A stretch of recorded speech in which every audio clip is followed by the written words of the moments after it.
Кога ќе го возите новиот Леон? Кога видео од новиот Леон? Тест од новиот Леон? Здраво, Кирил, кога ќе го возите новиот Леон?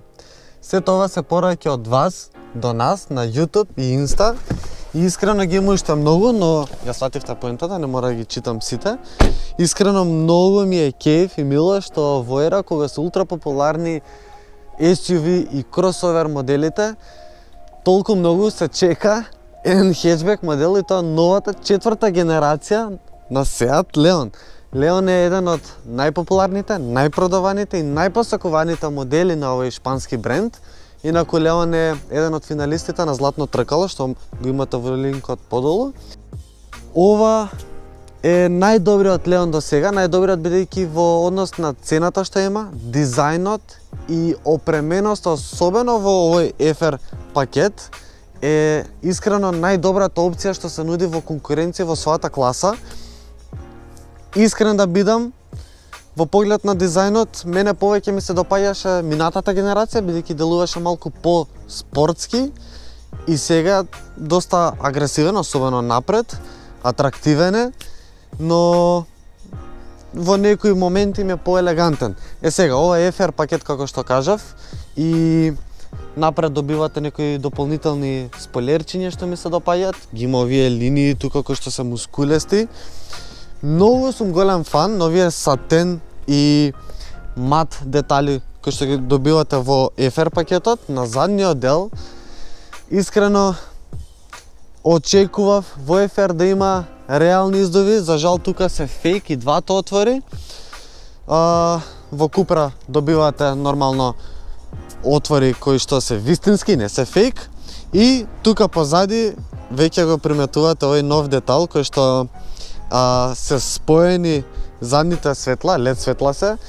Тоа е ултра популарно, искрено мене ми е потребно малку време да се навикнам, но е окей. И уште еден детал кој што не можам да го разберам целосно, тоа се сите ознаки позади. Seat логото е еден фонт, Leon е друг и FR е трет. Сите се многу убави, но во комбинација малку ми се чудни. Особено за Leon буквите очекував малку поспортски букви како FR. Океј, ова беше дизајнот, сега да видиме внатре каков е, бидејќи ова е најтехнолошки напредниот Leon. Така да го видиме. Видовме дизајнот надвор, дизајнот внатре. Искрено да, за некои луѓе е премногу дизајнов со остри агли. Искрено мене ми се допаѓа, бидејќи е спортски модел и треба да има такви агли, барем според мене, но се искористени многу меки и квалитетни материјали.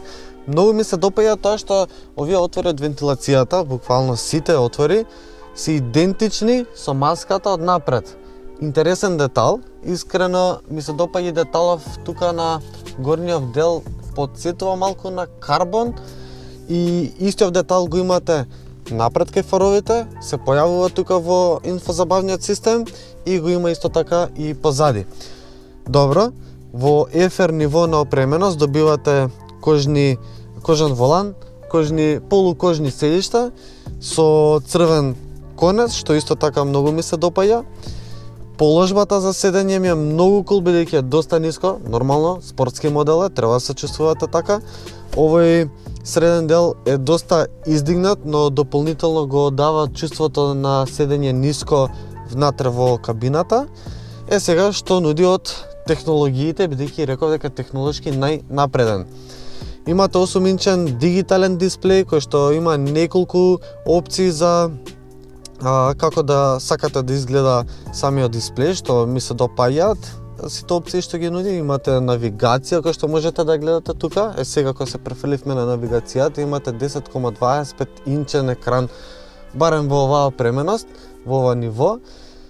Добар екран, добар систем со добра резолуција, од време на време малку кочи, но не е така страшно. Нормално како Volkswagen, односно како Golf и Škoda, односно сите понови модели на Volkswagen групацијата имаат сличен инфозабавен систем и слични контроли. Пример, тука доле овие контроли се на тач, немате веќе физички копчиња. Вака на видео кога го гледате и на слика и на хартија делува многу интересно.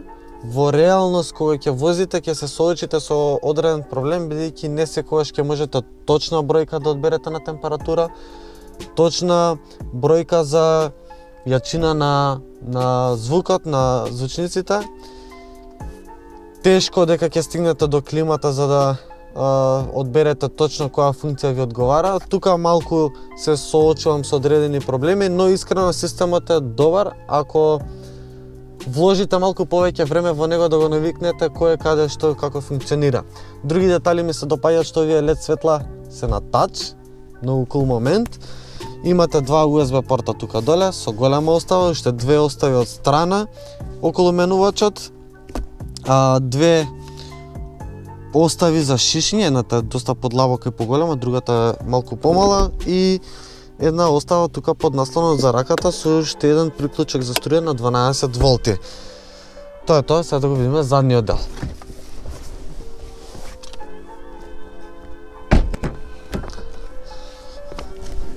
Вау. Тука позади, прв печаток, имам многу голем простор за нозеве. Можете ги спуштите под седиштата, имате уште покомотна положба за седење, имате голем простор за главата и се тоа се должи на новата MQB платформа која што нуди 10 см, односно овој Leon од минатата генерација за 10 см подолг и затоа имаме поудобна седечка положба, особено на задниве седишта. Искрено седиштава се многу удобни, мора да ги пофалам. И предните седишта, бидејќи иако се спортски со големи страни од страничните делови, големи брегови, сепак се чувствувате како дормео перници да ве гушкаат. Многу се удобни. На средниот дел тука имате доста висок тунел и нормално средно седиште малце подиздигнато за разлика од останатите, но бидејќи е за некои 5 см поширок, имам навистина добра положба за седење, исто така имам и простор за главата што ми се допаѓа и можам слободно да кажам дека на долги дестинации ќе биде доста удобно возењето. Тука доле имате два USB порта, имате опција за регулирање на температурата на климата, имате две остави во седиштата, исто така и во вратите. Ми се допаѓа што на двете страни има закачалки, исто така и тука горе плюс додатни.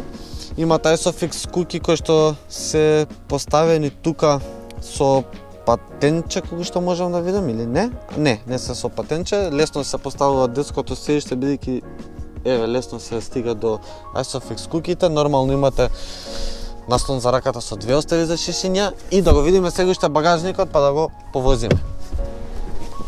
Сега багажникот нуди 380 литри багажен капацитет или 1310 ако ги спуштите задниве седишта, што е окей големина, искрено, ова е исто колку Голфот, што е супер. Ми се допаѓа, вратава се отвара доста широко. Багажникот сега внатре нема приклучок за струја кој што можам да видам. Тука од страна има една мала остава што е кул. Имате куки и закачалки доле. Под оваа даска од багажникот доле имате резервно тркало што е добро, немате сет за репарација. И во минатата генерација, односно со минатиот Leon, истакнав како критика до некаде што има голема висинска разлика од ивицата на браникот до багажникот доле, бидејќи кога товарате големи и тешки куфери, лесно доаѓа до гребење на браниците. Тоа не сакаме се случи и од таа причина го кажам како критика. Да, од друга страна голема предност што имате длабок багажник па се овозможува попрактичен багажен простор, но ви одлучувате што ви одговара. Сега може да го повозиме. Конечно зад воланот на новиот Seat Leon. Ова е искрено тест за кој што бев многу возбуден, односно еден од тестовите за кој што бев многу возбуден што ќе ги имаме оваа година, од причина што Leon е еден од најпопуларните, најпосекуваните автомобили. Но исто така, лично за мене, Leon одговара можеби најмногу на мојот стил на возење, но на што го барам од еден дизајн, од една опременост, бидејќи го нуди она чувство на спортски автомобил, се седи ниско, имате многу добри моќни перформанси, исто така цврст, барем јас сакам да имам автомобил кој што е цврст, стабилен, односно што го нуди она спортско чувство. И какви се сега разликите од минатата генерација и оваа генерација на Леон? Прво, нема некои преголеми драстични разлики во возните карактеристики. Се уште е цврст, стабилен, спортско чувство имате. За нијанса е по-мек, по-комфорен, по-удобен од минатата генерација и ги разбирам сега зашто направиле таков компромис, таква измена, бидејќи оние кои што не сакаат претерано спортско чувство, како мене, ќе им значи ваквата удобност, односно вие повторно чувствувате еден автомобил кој што е стегнат и ги чувствува сите дупки на патот, но не ги чувствувате толку силно внатре во кабината. Дефинитивно помагаат седиштата, дефинитивно помага и целата измена околу суспензијата и го разбирам и го сакам во моментов овој компромис кој што е направен на комфортност и спортско чувство.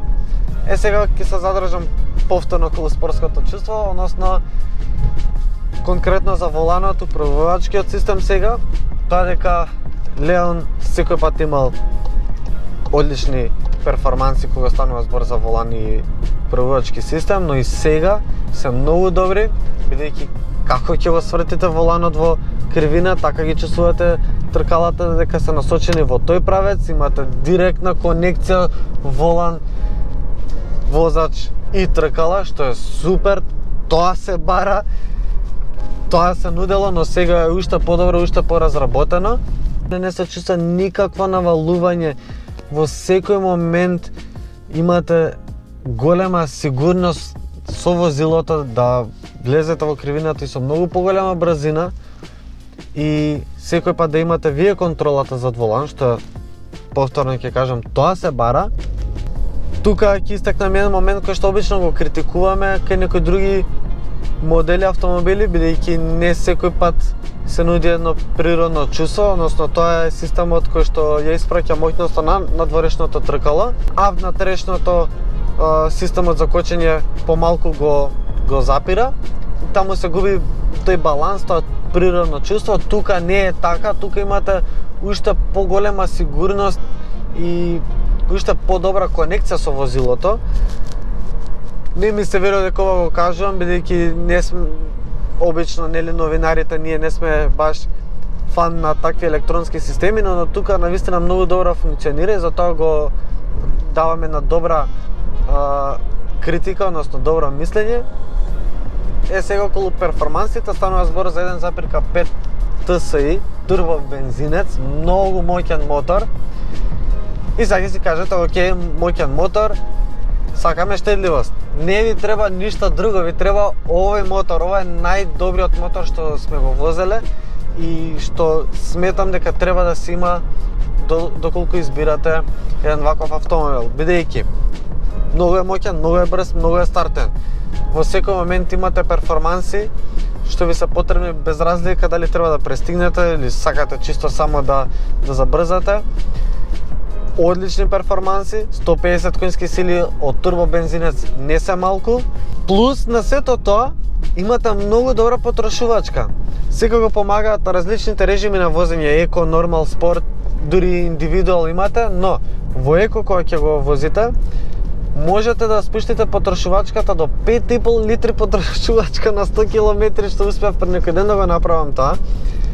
Затоа помага еден, да кажам, хибриден систем што го има Леон. Тоа е една батерија која што во одреден момент го исклучува моторот од работење и ги остава сите други функции да работат, да функционира, сепак да можете да се движите и на таков начин се спушта потрошувачката, што е кул, многу добро, но ќе кажете, добро, ваков автомобил со вакви перформанси нема се вози економично, односно нема да се внимава толку многу на потрошувачка. Точно така и јас го возам малку поагресивно, односно во спорт, малку поагресивно возење и имам повторно многу добра потрошувачка. Во моментов имам 7,9 што е супер и никој не очекува од еден ваков автомобил со вакви перформанси, ваква потрошувачка, затоа не ви треба ниту дизел, ниту бензинец со 3 цилиндра. Ви треба само ова и да имате автомобил кој што ќе ви нуди и добри перформанси